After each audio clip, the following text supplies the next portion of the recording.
ગુજરાતમાં મસાલા પાક તરીકે અજમાનું મોટા પ્રમાણમાં વાવેતર કરાતું હોય છે. ખાસ કરીને પિયત અને બિનપિયત આ બે પ્રકારના અજમાનું વાવેતર ગુજરાતમાં કરાતું હોય છે.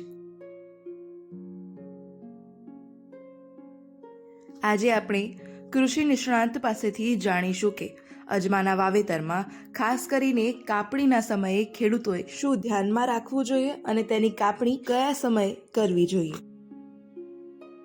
મારું નામ બારડ રોશની છે. હું કૃષિ વિજ્ઞાન કેન્દ્રમાં બાગાયત નિષ્ણાંત તરીકેની ફરજ બજાવું છું.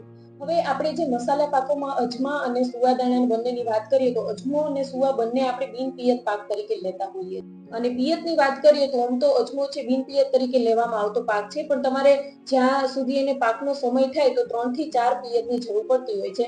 એક તો વાવણી તમે કરી દો પછી પેલું પિયત છે હળવું આપવું જોઈએ અને બાકીના જે પિયત છે એ સાંજના સમયે આપવા જોઈએ, જેથી જે કોહવારાના પ્રશ્નો હોય એ આપણે લાગે નહીં.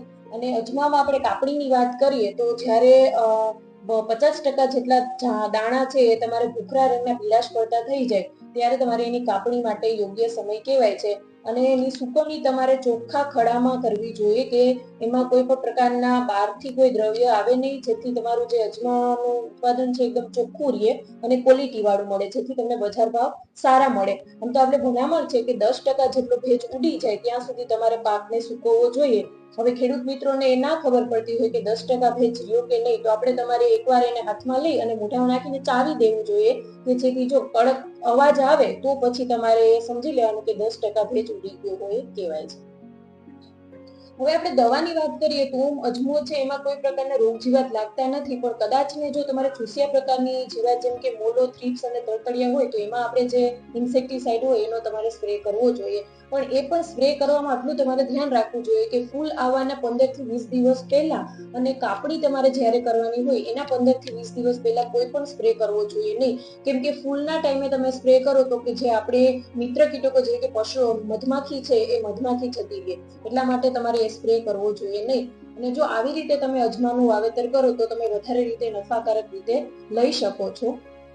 અને હેક્ટરે અંદાજે કેટલું ઉત્પાદન મળતું હોય છે? હેક્ટરે આપણે 15 થી 20 ક્વિન્ટલ પ્રતિ હેક્ટર એનું ઉત્પાદન મળતું હોય છે, જો ગુજરાત અજમો 2 નંબરની જાત આપણે વાવ્યું હતું.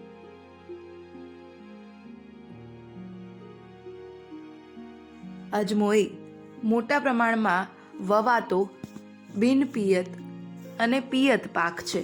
અજમો 1 હેક્ટરે અંદાજે 15 થી 20 ક્વિન્ટલ જેટલો ઉતારો આપતો હોય છે. આ ઉપરાંત બજારમાં તેના ભાવ પણ દર વર્ષે સારા ખેડૂતોને મળી રહેતા હોય છે.